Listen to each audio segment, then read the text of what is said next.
Good morning. Welcome to a special edition of Coffee with Tea. I'm your host, the amazing T Street. When everything aligns, I had to come on and just do this piece. I woke up early this morning, feeling good, body feeling good, mind feeling good, spirit feeling good. It was raining outside, dark, my favorite weather, candlelight, and coffee. That for me is a recipe for a good morning. I wanted to come on today and talk about a spiritual practice that I'm learning more and more about, and I'm really starting to adopt in my life the spiritual disciplines of silence and solitude. Now, I'll tell you, I'm in a class right now called Spiritual Disciplines where we're learning all about prayer, meditation, fasting, um, scripture reading for devotion, how to observe the Sabbath. But the thing that has been the most impactful for me has been the lessons on the spiritual discipline of silence and solitude. And I'll tell you why.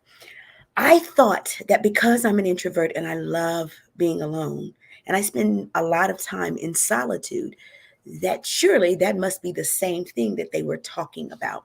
But I did not know the value of practicing and combining silence and solitude. Last week, I had the occasion for my class to actually practice silence and solitude. A friend loaned me a cabin to go to by myself where no one knew where I was. I went for 5 hours. And when I tell you God showed up in that time. I didn't take my computer. I didn't take my books. I left my phone in the trunk of my car. I simply went into the space with some water because I was fasting. And I just spent time in silence. Silence doesn't mean you filling the time with prayer. I didn't pray. Silence isn't you filling the time with spiritual music.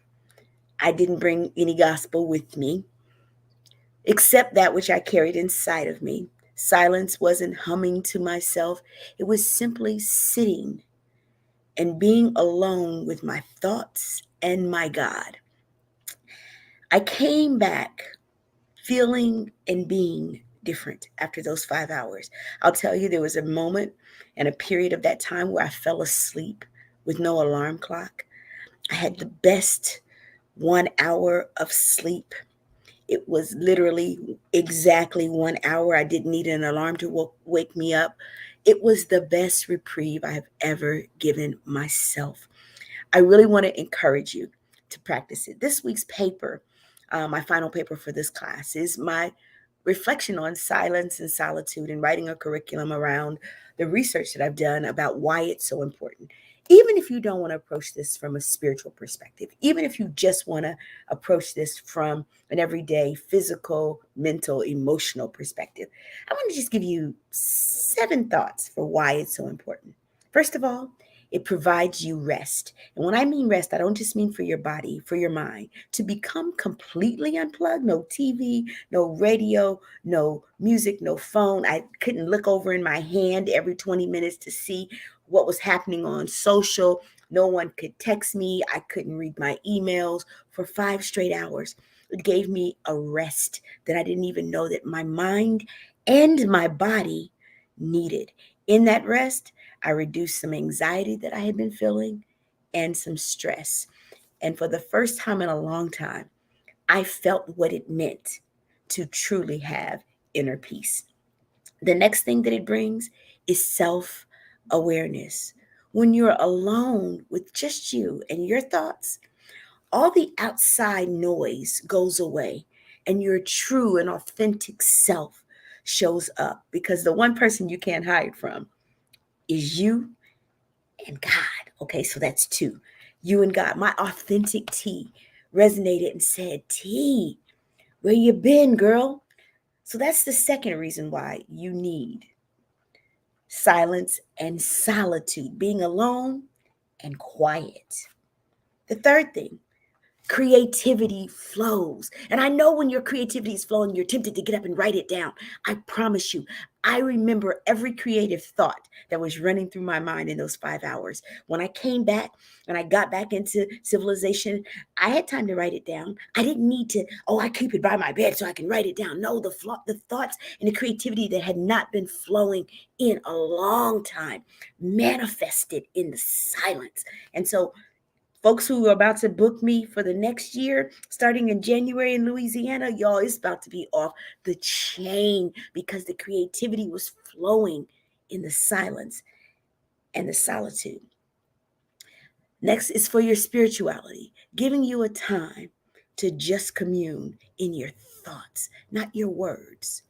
Your thoughts. Remind yourself that the enemy can hear your words, but he cannot, I repeat, he cannot understand your thoughts.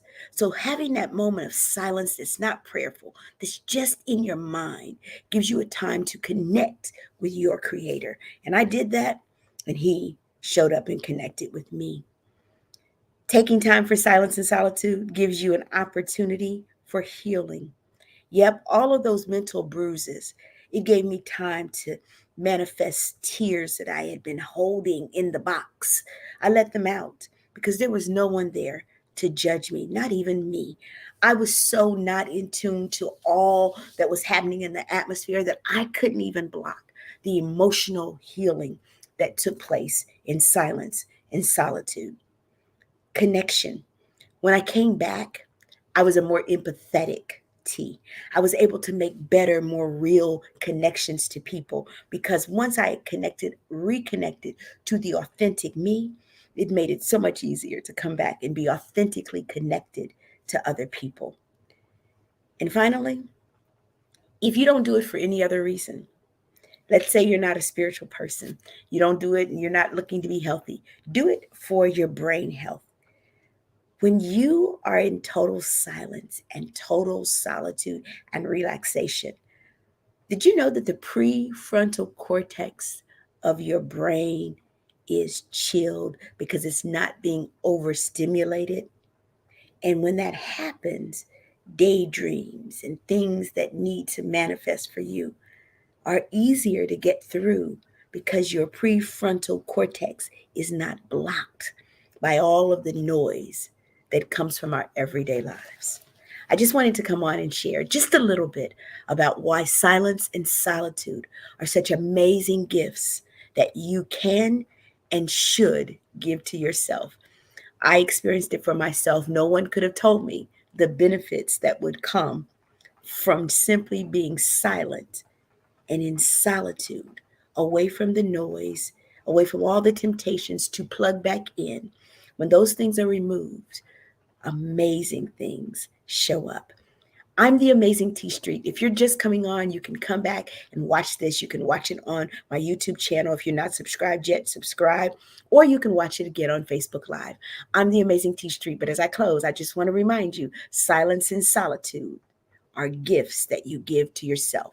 There's nothing amazing in me that's not in each and every one of you. I charge and I challenge you. Spend this day, just a little bit of it, in silence and solitude. Thank you so much for tuning in. And if you're going to watch this later, thank you for deciding to give yourself this gift. Have a great day.